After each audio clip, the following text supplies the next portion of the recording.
Fala, nação atleticana, tudo bem com vocês? O meu nome é Luiz, sejam bem-vindos ao canal Palavra Atleticano. E no vídeo desse sábado a gente vai falar da vitória do Atlético Paranaense sobre o Operário lá no estádio Germano Krieger em Ponta Grossa. Então fiquem comigo que logo depois da vinheta a gente volta para falar sobre tudo o que aconteceu nessa partida.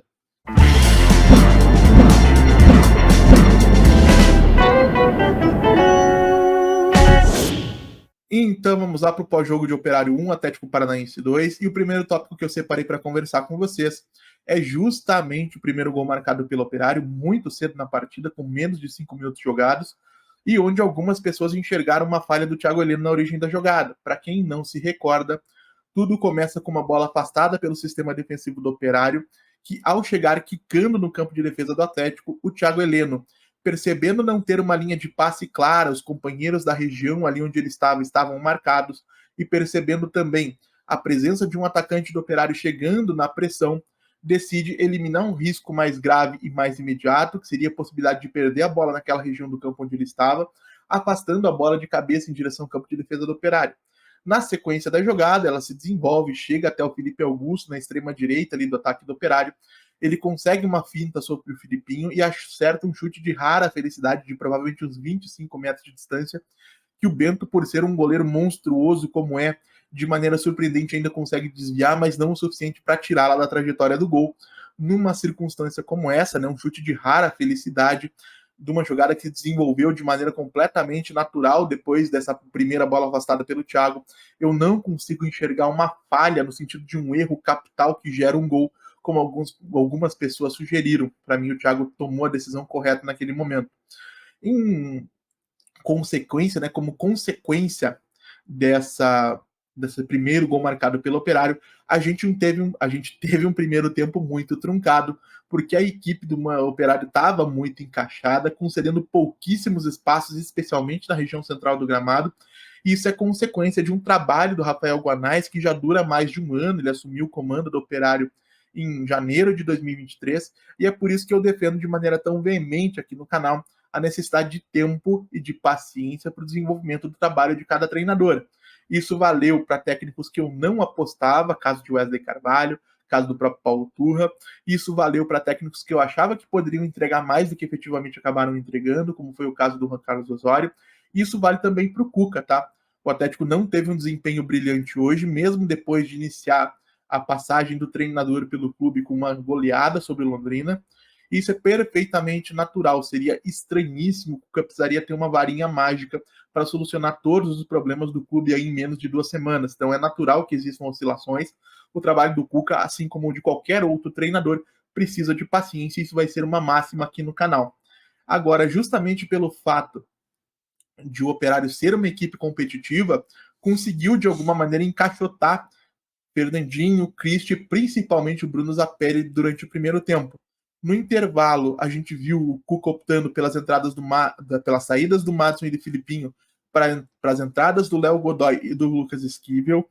Nessas substituições, a gente tem um ganho claro de qualidade, né? O Léo Godoy volta a ser aproveitado, o Lucas Esquivel, que foi relacionado pela primeira vez em 2024, também ganha aí os seus primeiros minutos.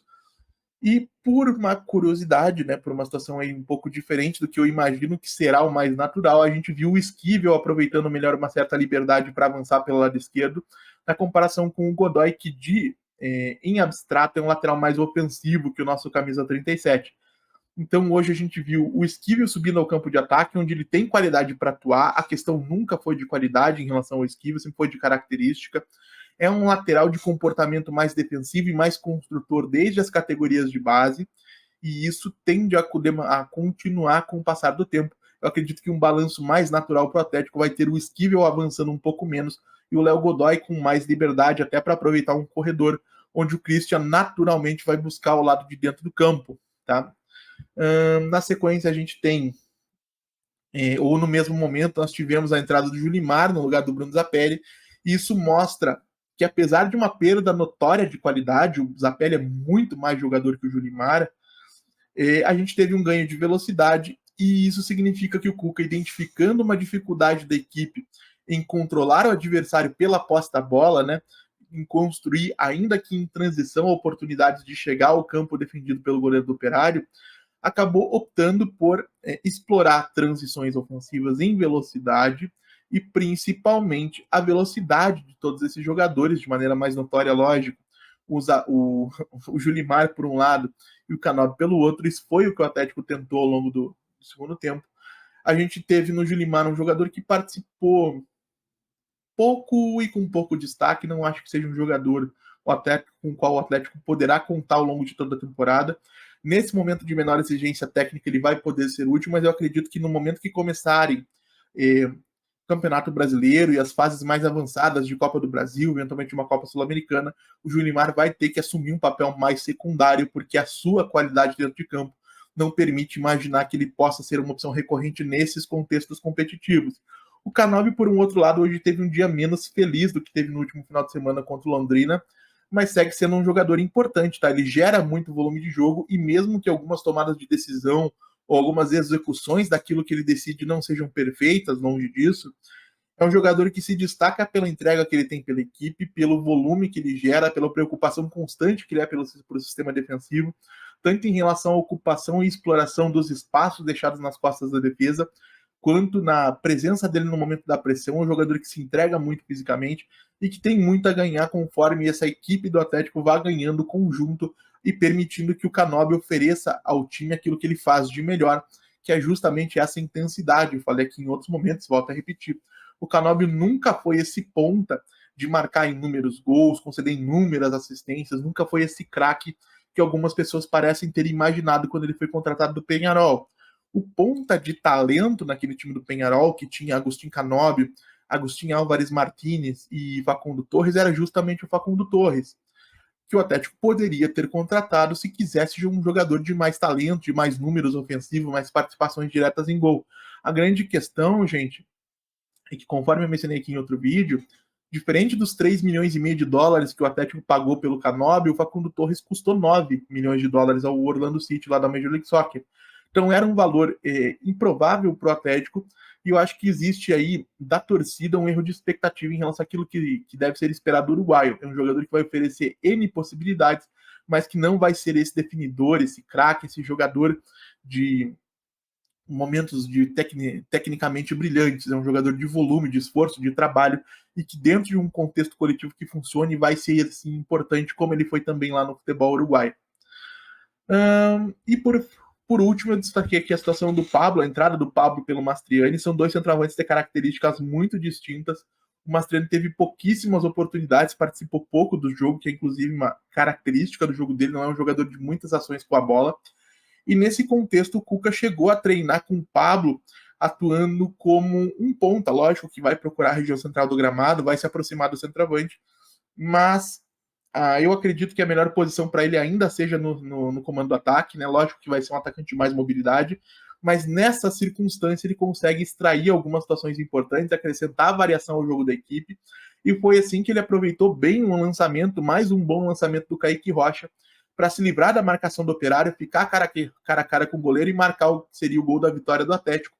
O Pablo, que eu acredito que pode ser sim, ou será sim, uma opção importante ao longo da temporada.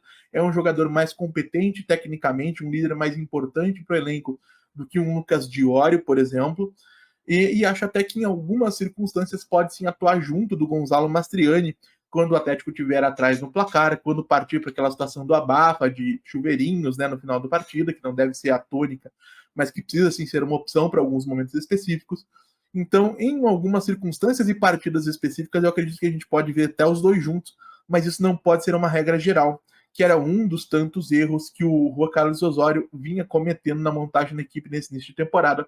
O Cuca completa aí a sua segunda partida com 2 vitórias, uma delas muito boa contra o Londrina, hoje uma partida mais oscilante do Atlético, principalmente no primeiro tempo, no segundo houve uma melhora, e que mostra que, mais uma vez, o discurso aqui no canal será de paciência, nenhum técnico tem uma varinha mágica para chegar e transformar uma equipe do dia para a noite. Então o Cuca vai ter aí, salvo engano, cerca de 10 dias até a próxima partida pelo Campeonato Paranaense. Nesse meio tempo, ele vai ter a oportunidade de trabalhar alguns conceitos e fazer alguns ajustes nessa equipe, para que a gente possa, na partida de volta diante do Operário na Liga Arena, que é na quarta-feira, salvo engano, sei se é essa na próxima, sem ser a próxima na seguinte, para ser mais preciso, ver um Atlético mais consistente coletivamente, mais preparado para oferecer variações e enfrentar uma boa equipe do Operário, que, como eu disse aqui, é um adversário difícil. Tá? O Campeonato Paranaense não é a moleza que algumas pessoas sugerem, tem alguns adversários competitivos e o Operário é um deles. Ele não vai facilitar dentro da Liga Arena, como também não facilitou lá no Germano Krieger.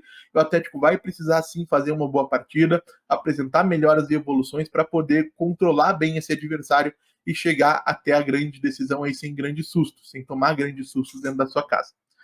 Mas quero saber também, claro, a opinião de vocês. Deixem aí nos comentários, gostaram do jogo, não gostaram, o que vocês estão achando do trabalho do Cuca, quem foi bem hoje, quem foi mal, com o que vocês se surpreenderam em termos de tática, em termos de substituições. Leiam, deixem aí nos comentários, repito, como eu sempre digo aqui, eu leio tudo e respondo tudo. E se você chegou até aqui, eu vou pedir que você deixe o seu like, se inscreva no canal, compartilhe o conteúdo em redes sociais. A gente volta a falar do Atlético Paranaense amanhã aqui no canal Palavra Atleticano. Muito obrigado mais uma vez pela atenção de todos e até a próxima.